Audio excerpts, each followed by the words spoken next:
Hello viewers, welcome to you all in my YouTube channel Dharma education. आज का हमारा topic है radiation. So start करते हैं। रेडिएशन से पहले हमने कन्वेक्शन और कंडक्शन के बारे में पढ़ा हुआ है। ये तीनों ही क्या होते हैं, हमारे हीट ट्रांसफ़र के मोड होते हैं, यानी कि इन तीनों से हम क्या कर सकते हैं, हीट का ट्रांसफ़र कर सकते हैं। तो कंडक्शन और कन्वेक्शन हमने पढ़ा था कि उसमें हमें मीडियम की रिक्वायरमेंट होती है। वहाँ पे हम विदाउट मीडियम हीट का ट्रांसफ़र नहीं कर सकते और फिज़िकल कांटेक्ट की बहुत ज़्यादा ज़रूरत होती है, तभी वहाँ पे कंडक्शन और कन्वेक्शन के थ्रू हमारा हीट का ट्रांसफ़र हो सकता है। अगर हम बात करें रेडिएशन की, तो हम रेडिएशन में क्या करते हैं कि हमें किसी मीडियम की रिक्वायरमेंट यहाँ पे नहीं होती है, यानी कि यहाँ पे जो हीट का ट्रांसफ़र होता है वो विदाउट मीडियम होता है, बाय इलेक्ट्रोमैग्नेटिक वेव्स होता है और वैक्यूम में हीट का ट्रांसफ़र होगा। और ये सॉलिड, लिक्विड, गैसियस सभी में क्या होगा, रेडिएशन हो सकता है। ठीक है, तो अगर हम बात करें रेडिएशन की, it refers to the transport of energy through space by electromagnetic waves. Electromagnetic waves के थ्रू रेडिएशन से क्या होता है, हीट का ट्रांसफ़र होता है। फॉर एग्ज़ाम्पल ये हमारा क्या है, सूरज है। ठीक है, ये हमारा सूरज, यहाँ पे हमारी अर्थ है। ठीक है, ये हमारी अर्थ है और ये हमारा सन हो गया। यहाँ से इसके बीच में ये जो है ना, क्या है, स्पेस है, खाली जगह है, वैक्यूम। तो क्या होगा, जब यहाँ पे हीट आएगी, यानी कि सन से जब अर्थ में जो हीट आती है वो किसके थ्रू आती है, वो इलेक्ट्रोमैग्नेटिक वेव्स के थ्रू आती है। हमारी जो हीट का ट्रांसफ़र होता है सन टू अर्थ, वो किसके थ्रू होगा, हमारे क्या कहते हैं, रेडिएशन के थ्रू होगा, इलेक्ट्रोमैग्नेटिक वेव्स के थ्रू होगा। सो इसके एग्जांपल और अगर हम बात करें तो heat transfer of heat from sun to earth, दूसरा heat loss from an unlagged steam pipe, यानी कि अनलेग्ड स्टीम पाइप यानी जो अनइंसुलेटेड पाइप होते हैं, जो जिसमें इंसुलेशन नहीं किया जाता, उससे जो हीट का लॉस होता है वो किसके थ्रू होता है, रेडिएशन के थ्रू होता है। और जो सोलर पैनल्स हमारे होते हैं उनमें जो एनर्जी गेन करी जाती है वो रेडिएशन के थ्रू करी जाती है। जो हमारा अगर कोल्ड ठंड के टाइम में क्या होता है, हम हीटर यूज़ करते हैं, इलेक्ट्रिक हीटर, तो वो हमारे रूम को गर्म कर देता है by the mode of radiation. तो ये सारे एग्जांपल्स जो हैं, जो कि हम रेगुलरली अपनी लाइफ में यूज़ करते हैं, वो सब क्या होते हैं, रेडिएशन के थ्रू। अगर हम बात करें केमिकल प्लांट के अंदर कौन कौन से ऐसे इक्विपमेंट्स होते हैं जिनमें हम रेडिएशन के थ्रू हीट का ट्रांसफ़र करते हैं, तो वो होता है electric heater, steam boiler, rotary clean. ये सारे इक्विपमेंट्स क्या होते हैं, इनमें हम रेडिएशन के थ्रू हीट का ट्रांसफ़र कराते हैं। ओके, नाउ अब हम बात करते हैं ऑब्जर्वेटिविटी, रिफ्लेक्टिविटी और ट्रांसमिटिविटी की। Any substance receive and gives emit energy in the form of electromagnetic waves. क्या होता है कि हमारे यूनिवर्स में जितनी भी हम ऑब्जेक्ट हमें दिखाई देते हैं या ऑब्जेक्ट पाए जाते हैं, उनमें क्या होता है कि हर एक ऑब्जेक्ट में से इलेक्ट्रोमैग्नेटिक वेव्स जो होती है वो इमिट होती है। ठीक है, यानी कि जो एनर्जी होगी वो उनमें से बाहर निकलती है। लेकिन अगर हम बात करें hot body to cold body, जब रेडिएशन हो रहा होता है तो रेडिएशन के वक्त क्या होता है कि जो हॉट सोर्स होगा, यानी कि जो हमारा सोर्स होगा, जब उससे हीट इमिट हो रही होगी और वो कहाँ जाएगी, हमारे हॉट सोर्स से जब हीट जो होगी ना वो कोल्ड सोर्स की तरफ को जाएगी। तो यहाँ पे क्या होगा कि कुछ हीट जो होगी कोल्ड सोर्स क्या करेगा, उसको रिफ्लेक्ट कर लेगा, कुछ को वो रिफ्लेक्ट कर लेगा, कुछ को वो ऑब्जर्व कर लेगा और कुछ को वो ट्रांसमिट कर देगा। ठीक है, यानी कि इसमें पार्टली ट्रांसफ़र होता है, पार्टली एब्जॉर्प्शन होता है और पार्टली वो क्या कर देता है, ट्रांसमिट कर देता है। अगर हम बात करें कि एब्जॉर्प्टिविटी क्या होता है,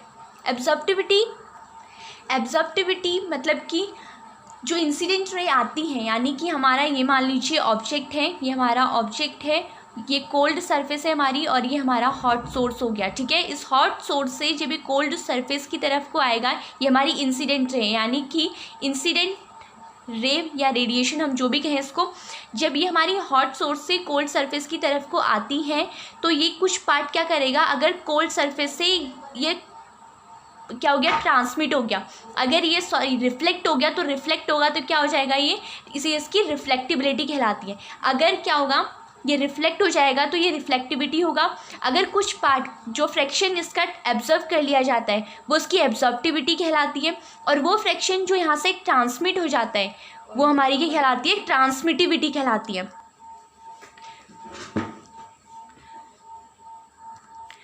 सो इंसिडेंट रे का वो पार्ट, इंसिडेंट रे का वो फ्रैक्शन, वो पार्ट जो कि ऑब्जर्व कर लिया गया है, ठीक है, ये हमारा ऑब्जेक्ट है, इसके थ्रू जो ऑब्जर्व कर लिया गया है इंसिडेंट रे का वो पार्ट क्या कहलाएगा, ऑब्जर्विटिविटी कहलाएगा, ठीक है।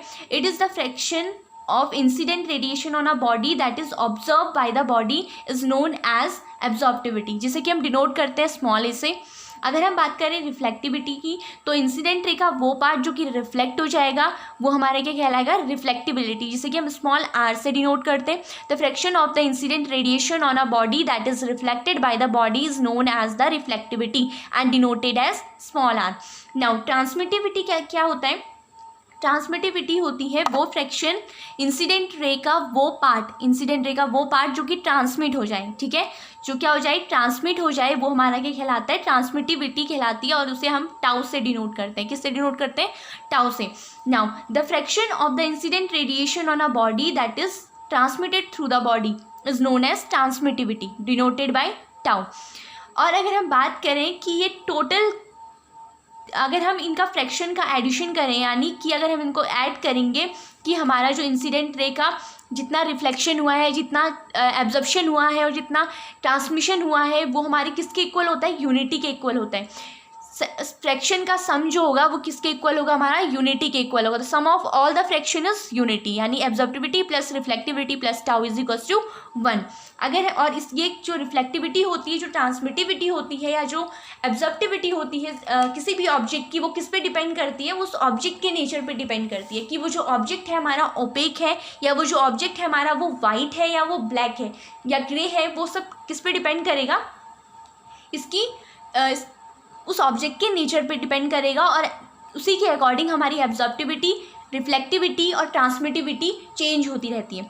सो अगर कोई ऑब्जेक्ट नॉन रिफ्लेक्टिव है तो आर इज इक्वल्स टू क्या हो जाएगा, 0 हो जाएगा, नहीं उसमें से रिफ्लेक्शन होगा ही नहीं, तो वहाँ पे ए और टाउ बचेगा, यानी A plus tau is equals to 1 हो जाएगा। अगर हम बात करें कम्प्लीटली एब्जॉर्प्टिविटी वाला ऑब्जेक्ट, तो वहाँ पे ए इज इक्वल्स टू कम्प्लीटली 1, यानी कि हमारा रिफ्लेक्शन 0, टाउ 0, सिर्फ और सिर्फ क्या बचेगा, हमारे पास एब्जॉर्प्शन बचेगा। वहाँ पे सिर्फ क्या हो रहा है, बॉडी से एब्जॉर्प्शन हो रहा है। सो अगर कोई परफेक्टली ट्रांसपेरेंट सरफेस है तो वहाँ पे टाउ इज इक्वल्स टू 1 होगा, बाकी हमारी एब्जॉर्प्शन भी नहीं होगा, रिफ्लेक्शन भी नहीं होगा, तो क्या बचेगा, सिर्फ टाउ बचेगा। अगर कम्प्लीटली रिफ्लेक्टिव बॉडी है तो आर इज इक्वल्स टू क्या हो जाएगा, 1। सो अब हम बात करते हैं मोनोक्रोमैटिक। मोनोक्रोमैटिक क्या होता है, जो रेडिएशन होता है किसी भी ऑब्जेक्ट से, हमारे पास ये एक ऑब्जेक्ट है, इस ऑब्जेक्ट से जो रेडिएशन हो रहा है सिंगल वेवलेंथ का, अगर एक अकेली वेवलेंथ यहाँ से रेडिएट हो रही है तो वो हमारा मोनोक्रोमैटिक कहलाता है। मोनो मतलब होता है एक और क्रोमैटिक मतलब होता है कलर। मोनो मतलब एक, क्रोमैटिक यानी कलर। तो अगर हम यहाँ पे सिर्फ एक हमारी वेवलेंथ ट्रैवल कर रही है, एक वेवलेंथ हमारी रेडिएट कर रही है, तो वो हमारी क्या हो जाएगी, मोनोक्रोमैटिक होगा। Radiation of single wavelength is called monochromatic. Okay, now अगर हम बात करें इमिसिविटी की, तो इमिसिविटी जो होती है उसे हम स्मॉल ई से डिनोट करते हैं। इमिसिविटी को स्मॉल ई से डिनोट करते हैं, और ये रेशियो होता है, किस किस का रेशियो होता है, एक emissive power of the body, यानी जो भी बॉडी हम यूज़ कर रहे हैं, जिस भी बॉडी से जो भी बॉडी हम यूज़ कर रहे हैं उस बॉडी की जो इमिसिव पावर होगी वो उसको उसका, और दूसरा होता है जो ब्लैक बॉडी हमने यूज़ करी हुई है, जो ब्लैक बॉडी है उसका जो इमिसिव पावर होगा, उन दोनों का क्या होता है, ये रेशियो होता है। यानी कि it is the ratio of total emissive power of the body to that of black body at the same temperature. एक ही टेम्परेचर पे जो रेशियो होगा बॉडी के इमिसिव पावर का और ब्लैक बॉडी के इमिसिव पावर का, उसे हम क्या कहते हैं, इमिसिविटी कहते हैं। ठीक है, now small e is equals to E, यानी कि जो भी बॉडी हमने यूज़ करी हुई है उस बॉडी का emissive power to its black body. Okay, वो क्या हो जाएगा, इमिसिविटी हो जाएगी। अगर हम बात करें मोनोक्रोमैटिक इमिसिविटी की, ये इमिसिविटी था, टोटल इमिसिविटी की अगर हम बात करें तो अब हम बात कर रहे हैं मोनोक्रोमैटिक, यानी कि सिर्फ एक वेवलेंथ के थ्रू जो इमिसिविटी हो रही है, यानी कि जो एक वेवलेंथ की इमिसिविटी है वो क्या होती है, यानी कि वो क्या होता है, वो रेशियो होगा मोनोक्रोमैटिक इमिसिव पावर का, यानी एक वेवलेंथ की जो इमिसिव पावर होगी डिवाइडेड बाय एक डिवाइड कर देंगे उसे ब्लैक बॉडी की जो मोनोक्रोमैटिक इमिसिव पावर होगी उससे। It is the ratio of monochromatic emissive power of a body to that of black body at same wavelength. एक ही वेवलेंथ पे, यानी कि सेम वेवलेंथ का मतलब एक सिंगल वेवलेंथ की बात हो रही है ना मोनोक्रोमैटिक में, तो सिंगल वेवलेंथ की जो हमारी क्या होगी, सेम टेम्परेचर पे सेम वेवलेंथ की जो हमारी इमिसिव पावर होगी और जो हमारी ब्लैक बॉडी की इमिसिव पावर होगी, मोनोक्रोमैटिक इमिसिव पावर, उसका रेशियो ही क्या होता है, मोनोक्रोमैटिक इमिसिविटी कहलाती है। ओके, अगर हम टोटल की बात करें तो वो टोटल का के लिए यूज़ हो जाएगा, अगर मोनोक्रोमैटिक की बात हो रही है तो सिंगल के लिए यूज़ हो जाएगा। अब हम बात करते हैं कि ये इमिसिव पावर क्या होता है। इमिसिव पावर होता है, हमारे पास एक ऑब्जेक्ट है, इस ऑब्जेक्ट के यूनिट एरिया से, इस ऑब्जेक्ट के यूनिट एरिया से यूनिट सेकंड में जो हमारी वेवलेंथ रेडिएट हो रही होती है, जो हमारी वेवलेंथ रेडिएट हो रही होती है, उन सब का सम, उन सब की क्वांटिटी जो आती है उसी को हम टोटल इमिसिव पावर कहते हैं। यानी कि हमारी एक यूनिट एरिया से एक सेकंड के अंदर जितनी भी वेवलेंथ रेडिएट हो रही होती हैं वो हमारी क्या होती हैं, टोटल इमिसिव पावर होती है। ठीक है, अब अगर हम बात करें मोनोक्रोमैटिक की, तो मोनोक्रोमैटिक में हम सिंगल की बात करते हैं, तो यानी कि यहाँ पे अगर हम बात करें तो एक यूनिट एरिया से एक सेकंड में एक वेवलेंथ जो रेडिएट हो रही होती है, यानी कि per unit area wavelength emitted by a body per unit area, per unit time and per unit wavelength, एक यूनिट एरिया से एक सेकंड के अंदर एक वेवलेंथ जो रेडिएट हो रही होती है, उन सब का क्या हो जाएगा, रेडिएशन जो होगा वो क्या हो जाएगी, हमारी मोनोक्रोमैटिक इमिसिव पावर हो जाएगी। अगर हम बात करें टोटल इमिसिव पावर की तो उसे हम कैपिटल ई से डिनोट करते हैं, और अगर हम बात करें मोनोक्रोमैटिक की तो उसे हम ई लैम्डा से डिनोट करते हैं। लैम्डा मतलब हो गया सिंगल वेवलेंथ और ई मतलब हो गया इमिसिव पावर। ओके, अगर हम यूनिट की बात करें तो टोटल इमिसिव पावर के लिए वॉट पर मीटर स्क्वायर हो जाएगा, और यहाँ पे हम क्या कर रहे हैं, वेवलेंथ पर यूनिट वेवलेंथ की बात करें, यानी एक सिंगल वेवलेंथ की बात हो रही है तो म्यू एम यहाँ पे लगा देंगे। ठीक है, यहाँ पे वॉट पर मीटर स्क्वायर म्यू एम हो जाएगा। ओके, नाउ अब हम बात करते हैं कि ब्लैक बॉडी क्या होता है। इतनी देर से हम ब्लैक बॉडी की बात कर रहे हैं, तो ब्लैक बॉडी का मतलब ये नहीं होता है कि हम किसी काले ऑब्जेक्ट का यूज़ कर रहे हैं। यहाँ पे किसी ब्लैक बॉडी, किसी ब्लैक कलर से रिलेटेड ब्लैक बॉडी का मतलब नहीं है। ब्लैक बॉडी का मतलब होता है वो बॉडी जो कि कम्प्लीटली ऑब्जर्व कर ले रेडिएशन, जो भी हमारी लाइट होती है, जो भी हमारी वेवलेंथ है, जो भी रेडिएशन हो रहा है उसको कम्प्लीटली ऑब्जर्व कर ले। उस इंसिडेंट रे को अगर वो कम्प्लीटली ऑब्जर्व कर लेती हैं तो वो ब्लैक बॉडी कहलाती है। ठीक है, अगर हम बात करें कि हमारे नेचर में ब्लैक बॉडी जो होती है क्या वो कम्प्लीटली ऑब्जर्व कर सकती हैं, तो नहीं। वो अगर हम बात करें कि कम्प्लीटली ऑब्जर्व करने वाली बॉडी तो वो आइडल केसेस हो गए।